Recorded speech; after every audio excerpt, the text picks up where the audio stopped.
40 वर्ष इथे मराठी मंडळ आणि अनेक संस्था अतिशय दर्जेदार कार्यक्रम करत आल्यात. नाटकं, मैफिली, सांस्कृतिक कार्यक्रम हे सगळं होतंय. पण आजवर एक गोष्ट मात्र कधी घडली नाही. मराठी संगीत नाटकाची निर्मिती, ज्यात लाईव्ह म्युझिक, लाईव्ह सिंगिंग आणि नटच स्वतः गाणी गातात असं नाटक झालेलंच नाही. पण यावेळी मात्र पहिल्यांदाच बे एरियामध्ये खऱ्या अर्थानं संगीत नाटक उभं राहणार आहे. आणि म्हणूनच अवघा रंग एकच झाला हे आपल्यासाठी फक्त एक नाटकच नाही, तर बे एरियाच्या मराठी रंगभूमीच्या इतिहासात पहिल्यांदाच नोंद होणारं एक ऐतिहासिक पाऊल आहे.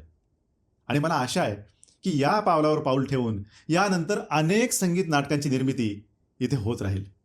गोपाल कृष्ण राधे कृष्ण गोपाल कृष्ण राधे गोपाल कृष्ण राधे कृष्ण गोपाल कृष्ण राधे.